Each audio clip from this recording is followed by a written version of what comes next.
warahmatullahi wabarakatuh.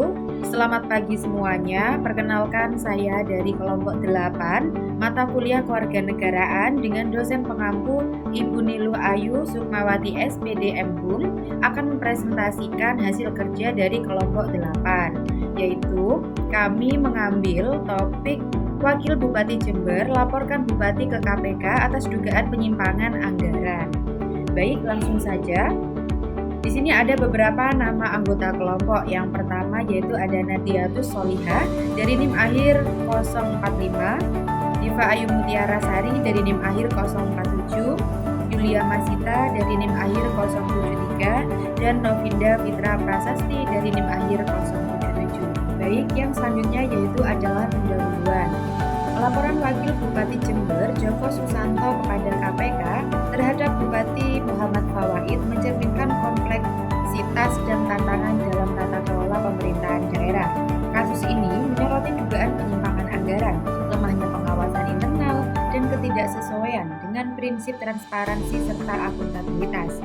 Menurut UNDP pada tahun 1997, Good Governance mencangkup 8 prinsip seperti partisipasi, supremasi hukum, transparansi, responsivitas, keadilan efisiensi, efektivitas, dan akuntabilitas.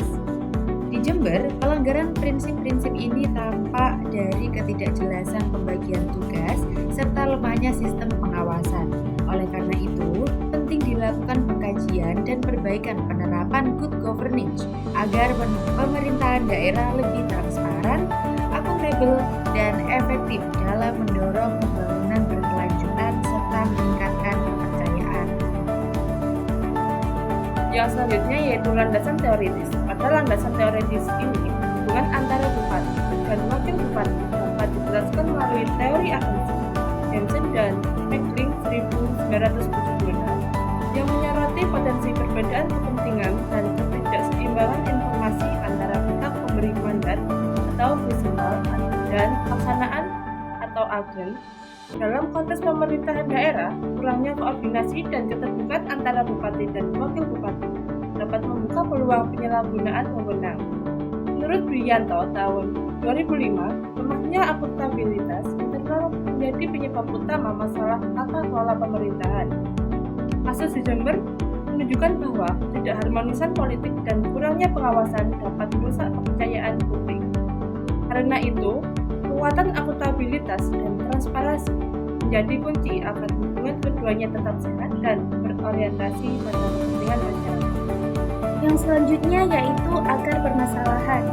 Akar permasalahan yang pertama yaitu ketidakharmonisan eksekutif. Terjadinya konflik politik antara bupati dan wakil bupati Jember karena kurangnya koordinasi dan keterlibatan wakil bupati dalam penyusunan kebijakan serta pengelolaan anggaran daerah. Yang kedua, dugaan penyalahgunaan anggaran. Pembentukan tim pengarah percepat pembangunan daerah dianggap tidak memiliki dasar hukum yang jelas dan berpotensi melanggar aturan pengelolaan keuangan daerah, menandakan lemahnya pengawasan APBD. Yang ketiga, lemahnya sistem merit ASN.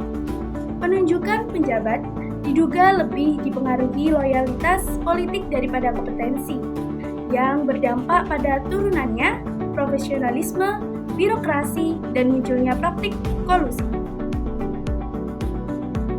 Yang keempat yaitu masalah pengelolaan aset daerah. Penggunaan aset pemerintah oleh pihak tidak berhak menunjukkan lemahnya pencatatan, inventarisasi, dan pengawasan aset, membuka peluang penyalahgunaan. Yang kelima, tidak efektifnya pengawasan internal. Ketiadaan mekanisme penyelesaian konflik yang efektif dan peran inspektorat daerah yang lemah membuat masalah tidak terselesaikan secara internal hingga menjadi sorotan publik. Yang berikutnya yaitu dampak dan implikasi. Kasus ini berdampak besar pada tata kelola pemerintahan daerah dan kepercayaan publik.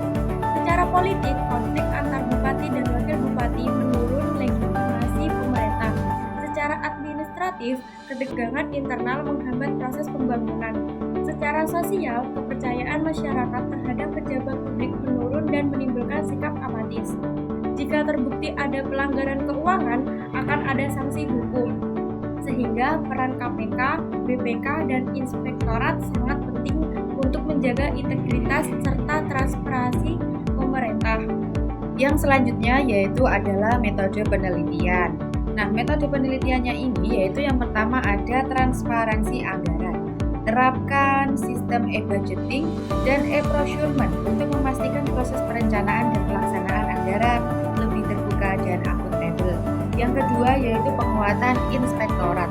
Penguatan inspektorat ini bisa dilaksanakan dengan perkuat kapasitas dan independensi inspektorat agar mampu melakukan audit internal secara objektif tanpa intervensi politik. Yang ketiga yaitu adalah reformasi SDM pemerintahan. Terapkan merit system dalam seleksi, pelatihan, dan penilaian ASN guna meningkatkan profesionalisme serta mencegah kolusi dan nepotisme. Dan yang keempat yaitu adalah partisipasi publik.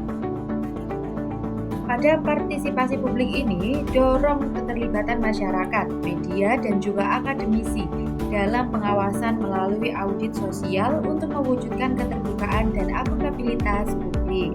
Dan yang terakhir yaitu adalah etika dan anti korupsi. Perkuat pendidikan integritas dan etika publik melalui pelatihan rutin agar tercipta budaya birokrasi yang jujur, bertanggung jawab, dan transparan. Yang terakhir yaitu penutup. Kasus pelaporan Wakil Bupati Jember terhadap Bupati ke KPK menjadi momen penting untuk mengevaluasi kembali tata kelola pemerintah daerah di Indonesia. Masalah yang muncul tidak hanya mengenai dugaan penyalahgunaan anggaran, tetapi juga menunjukkan adanya ketidaksesuaian antar prinsip tata kelola yang ideal dengan praktik birokrasi yang berlangsung saat ini. Diperlakukan sinergi yang kuat antar pemerintah, lembaga pengawas, dan masyarakat untuk membangun pemerintah daerah yang transparan, partisipatif, dan berintegritas. Dengan penerapan prinsip good governance secara konsisten, konflik serupa dapat dikurangi dan kepercayaan publik terhadap institusi pemerintah dapat diperbaiki.